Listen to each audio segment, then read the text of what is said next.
اس سے قبل میں اختصار کے ساتھ دوزخ کا ذکر کیا تھا، ابھی جملہ مترجہ کے طور پہ جنت کا تذکرہ بھی سنیں۔ سب سے پہلے چیز یاد رکھیے، قرآن کریم جہاں برے عمل کرنے والوں کو اس کی سزا وعید سناتا ہے تو وہیں اچھے عمل کرنے والوں کو جزا بدلہ بھی سناتا ہے۔ جنت ہے کیا؟ وہ کون مسلمان ہوگا جو جنت میں جانے کی تمنا نہ رکھتا ہوگا، جس کے دل میں یہ جذبہ اور خواہش نہ ہو کہ جنت کی ابدی نعمتوں سے وہ لطف اندوز ہو سکے۔ جنت ہر مسلمان کا مرکز ہے، جنت ہر مسلمان کی آخری خواہش ہے، جنت ہر مومن کا مطلوب و مقصود ہے۔ آخر جنت میں وہ کیا چیزیں ہیں؟ ہر مسلمان اسے حاصل کرنے کے لیے بے چین اور بیتاب رہتا ہے۔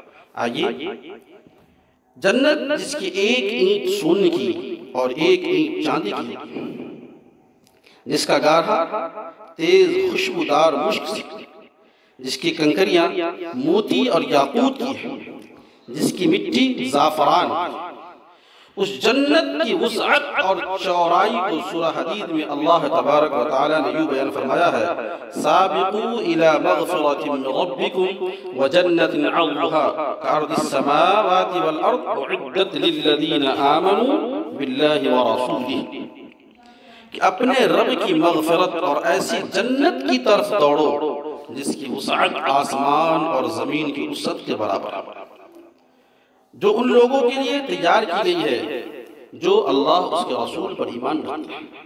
رسول اکرم صلی اللہ علیہ وسلم نے ارشاد فرمایا: اللہ تعالیٰ اپنے نیک بندوں کے لیے ایسی جنت اور جنت میں ایسی نعمتیں تیار کر رکھی ہے کہ نہ کسی آنکھ نے دیکھا ہوگا، نہ کسی کان نے سنا ہوگا، نہ کسی کے دل میں ان کا خیال بھی آیا۔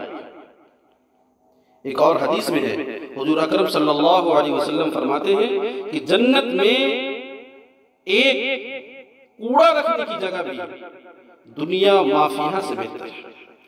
اگر کوئی جنتی حور زمین کی طرف جھانک دے تو زمین و آسمان کے درمیان کا حصہ روشن ہو، اس حور کے سر کا دوپٹہ بھی دنیا اور دنیا میں جو کچھ ہے ان سب سے زیادہ کہیں بہتر ہے۔ جنت میں ایک درخت ہے جس کا نام شجر طوبہ ہے، اس کا سایہ اتنا طویل اور عریض ہے کہ چلنے والے 100 سال تک اگر چلتا رہے تب بھی سایہ ختم نہ ہو۔ جنت میں جانے والے ہمیشہ ناز و نعمت میں رہیں گے، انہیں کبھی محتاجگی نہیں گھیرے گی، ان کے کپڑے پرانے نہیں ہوں گے، ان کی جوانی فنا نہیں ہوگی۔ ادنا جنتی کا یہ حال ہوگا کہ اللہ تعالیٰ نے ارشاد فرمایا کہ وہ تمنا کرے گا کہ اللہ اس کی تمنا پورا کرے، وہ جو تمنا کرے گا اللہ تبارک و تعالیٰ اس کی تمنا کو پورا کرے گا۔ اس طرح اس سے بار بار تمنا کرنے کے لیے کہا جائے گا۔ جب اس کی تمناؤں کا سلسلہ ختم ہو جائے گا تو اللہ تبارک و تعالیٰ فرمائیں گے: میں نے وہ سب دیا جس کی تم تمنا کی، اور اتنا دیا جس کی تم تمنا اس سے بھی بڑھ کے۔ جنت میں 100 درجے، ہر درجوں کے درمیان 100 سال کا فاصلہ ہے، اور ہر درجہ کی وسعت کا یہ عالم ہے کہ ساری کائنات کے لوگ صرف ایک درجہ میں ہی سما سکتے ہیں۔ حضرت ابو سعید خدری رضی اللہ تعالیٰ عنہ فرماتے ہیں کہ رسول اکرم صلی اللہ علیہ وسلم نے ارشاد فرمایا: جنت میں سب سے ادنا جنتی کا یہ حال ہوگا تو اس کے پاس 80,000 خادم ہوں گے۔ اللہ اکبر!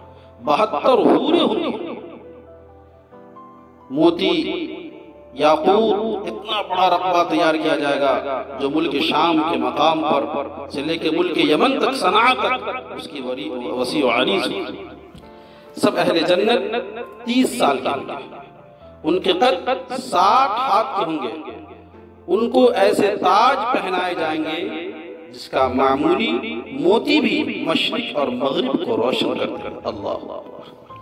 جنت میں سونے اور چاندی کے برتن ہوں گے، مسہریاں ہوں گی، تکیے لگے ہوئے ہوں گے، ہر طرح کا آرام اور راحت جس کو انسان تصور بھی نہیں کر سکتا، ہاں موجود ہوگا جس کو تصور بھی نہیں کر سکتا۔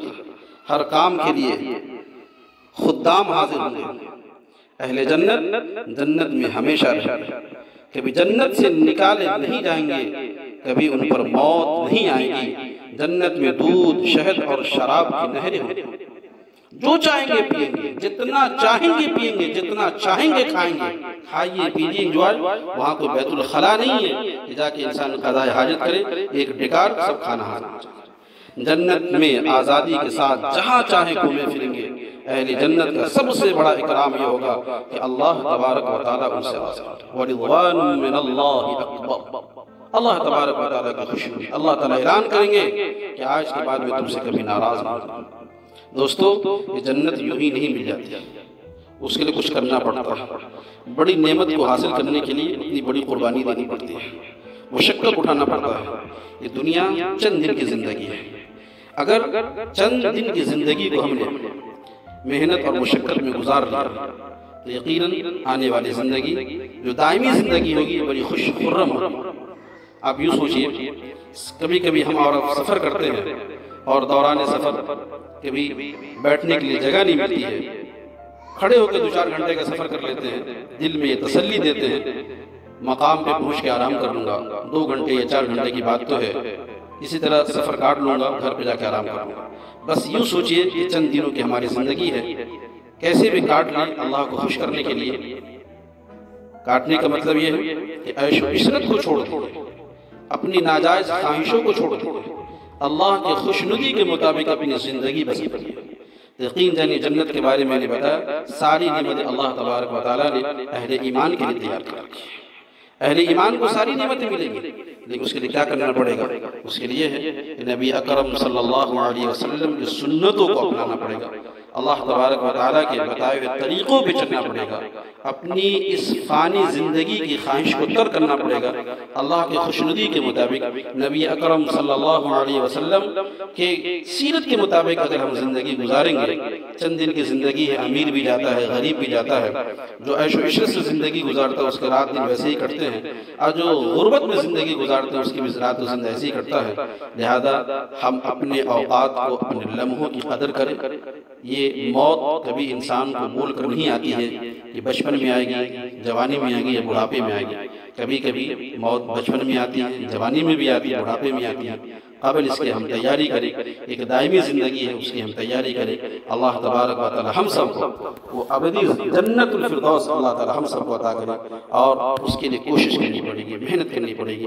لہذا ہم چاہتے ہیں کہ ایک دائمی زندگی جہاں موت نہیں ہے، جہاں کوئی محنت اور مشقت نہیں ہے، اس کی تیاری ابھی سے کر دیجئے۔ رب کریم ہم سب کو جنت الفردوس میں اعلیٰ مقام عطا فرمائے۔